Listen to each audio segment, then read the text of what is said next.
Hai adik-adik, kembali lagi dengan Kak Rina di online class 101. Apa kabar hari ini adik-adik? Semoga semuanya dalam keadaan sehat ya. Kali ini kita akan belajar kelas 5, tema 7, subtema 1, peristiwa kebangsaan masa penjajahan. Di pembelajaran 2, kita akan belajar bahasa Indonesia, IPA, dan SBDP di halaman 18 sampai dengan 29. Bangsa-bangsa Eropa mulai memperkuat dan melanggengkan kekuasaannya di Indonesia. Mereka membentuk pemerintahan kolonial dengan berlaku tidak adil terhadap rakyat Indonesia. Demi mewujudkan semboyan 3G, bangsa-bangsa Eropa di Indonesia membentuk pemerintahan kolonial di Indonesia. Tidak lagi hanya urusan perdagangan, pemerintahan kolonial yang mereka bentuk semata-mata hanya untuk melanggengkan dan memperluas kekuasaan mereka terhadap bangsa Indonesia. Penderitaan rakyat Indonesia pun semakin bertambah. Pemerintahan kolonial melakukan penindasan-penindasan dengan membuat peraturan dan program kerja yang hanya menguntungkan pihak mereka sendiri, seperti kerja paksa, tanam paksa, dan lain-lain. Bagaimanakah pemerintah kolonial di Indonesia terbentuk? Bagaimana pula kondisi rakyat Indonesia? Bacalah bacaan berikut ya. Nah, ini ada bacaan judulnya Peristiwa-peristiwa pada masa pemerintahan kolonial Inggris. Nah, ini boleh adik-adik baca ya, nanti di-pause dulu videonya atau boleh baca di buku adik-adik. Ya, kita akan langsung menjawab ke yang bagian berikutnya.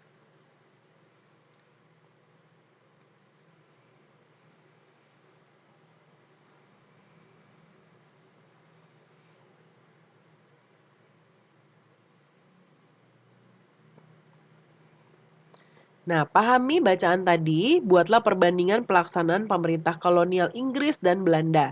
Buatlah perbandingan dengan menggunakan prinsip apa, di mana, kapan, siapa, mengapa, dan bagaimana.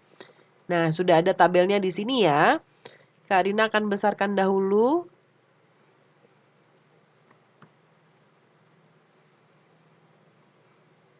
Nah, yang pertama, yang bagian siapakah tokoh yang paling terkenal? Nah, kalau di sini yang Inggris adalah Thomas Stamford Raffles, yang di Belanda Cornelis de Houtman, Wedandels, Jansen, dan Van den Bosch. Lalu di manakah daerah kekuasaannya? Kalau Inggris itu di Sumatera, Ambon, dan Banda. Kalau Belanda hampir di seluruh wilayah Indonesia. Kemudian kebijakan apa yang diambil selama pemerintahan berlangsung? Kalau Inggris itu sistem sewa tanah, pembagian wilayah Pulau Jawa menjadi 16 wilayah karesidenan, lalu kerja rodi. Kalau Belanda, penyerahan hasil bumi, tanam paksa, undang-undang agraria, dan kerja rodi. Lalu kapan waktu pemerintahannya Inggris? Di tahun 1811 sampai 1816, lalu yang Belanda ini 1602. Kemudian bagaimana kondisi rakyat pada masa pemerintahan kolonial? Yaitu pastinya sama-sama ya sangat menderita. Ya. Nah, berikutnya kita lihat kita diminta untuk membentuk kelompok untuk berdiskusi, lalu lakukan diskusi mengenai permasalahan berikut. Faktor-faktor pendorong terjadinya penjelajahan samudera bangsa Eropa, ringkasan peristiwa dibentuknya VOC, dan kondisi rakyat Indonesia pada pelaksanaan tanam paksa. Nah, nanti selama presentasi adik-adik memberikan tanda di sini ya, dari kriteria bahasa yang digunakan, suara, sikap ya, lalu bagus, cukup, atau perlu berlatih lagi ya. Nah, kita baca di sebelah kanan. Untuk menjawab yang poin A di sini, rempah-rempah sangat mahal di Eropa. Pada waktu itu, pasokan rempah-rempah disalurkan ke Eropa dilakukan melalui jalur darat di Konstantinopel. Nah, Konstantinopel dikuasai oleh Turki, sedang Turki berselisih dengan bangsa-bangsa Eropa, sehingga pasokan rempah-rempah menjadi tersendat. Bangsa Eropa membutuhkan rempah-rempah untuk pengawet makanan, obat-obatan, dan bumbu masak. Oleh karena itu, bangsa Eropa membuat alternatif baru dalam memasok kebutuhan mereka atau mencari kekayaan gold, yaitu mencari daerah sumber penghasil rempah-rempah, dan pencarian ini dilakukan melalui jalur laut. Lalu dalam kekayaan, misi mereka juga diikuti dengan misi penyebaran agama. Sesuai dengan perintah pemuka agama bangsa-bangsa Eropa, misi khusus tersebut dianggap tugas suci dalam menyebarkan ke daerah penjajahan dan dipelopori oleh bangsa Portugis ya. Nah, ini adalah cara mereka yang kurang baik ya adik-adik ya. Jadi mereka menjajah dengan tidak baik, tapi juga mereka merampas kebebasan kita ya. Kemudian adanya keinginan mencari kejayaan atau glory. Di Eropa ada anggapan bahwa apabila suatu negara mempunyai banyak tanah jajahan, negara tersebut termasuk negara yang jaya atau glory. Sehingga negara-negara di Eropa berlomba-lomba untuk mencari tanah jajahan sebanyak-banyaknya. Lalu perkembangan iptek atau ilmu pengetahuan dan teknologi. Dengan ditemukannya kompas untuk menjelajah, dikembangkannya teknik pembuatan kapal untuk menjelajah samudera, dan ditemukannya mesiu untuk persenjataan. Lalu untuk poin B, ringkasan peristiwa dibentuknya VOC, Belanda sampai di Indonesia pada tahun 1596. Kemudian semakin banyak pedagang-pedagang Belanda yang ada di Indonesia dengan memiliki armada kapal sendiri.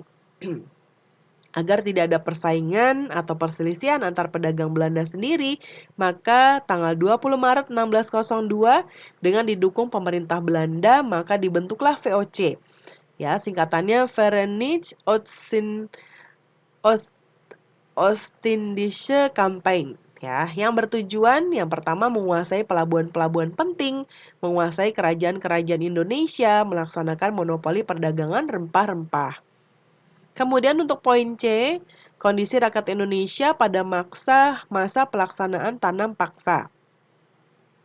Pelaksanaan tanam paksa kondisinya sangat memberatkan rakyat Indonesia. Banyak tanah terbengkalai akibat rakyat dipaksa lebih memperhatikan tanaman ekspor.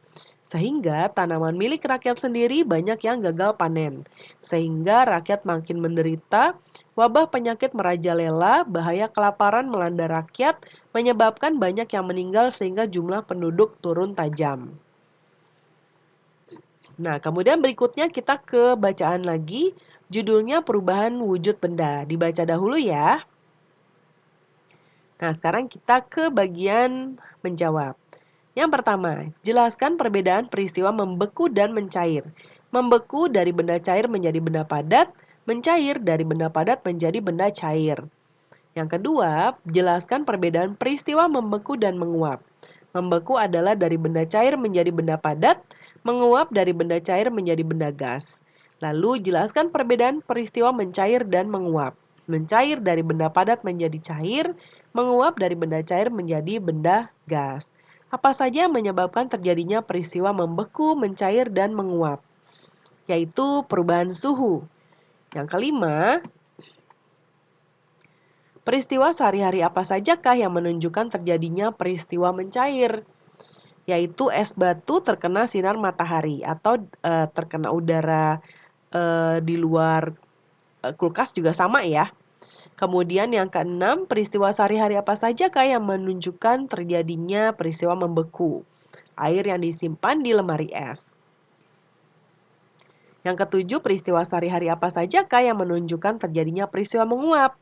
Yaitu contohnya air laut terkena sinar matahari. Ya, dia menguap dan akhirnya air laut itu bisa diubah menjadi garam juga ya adik-adik.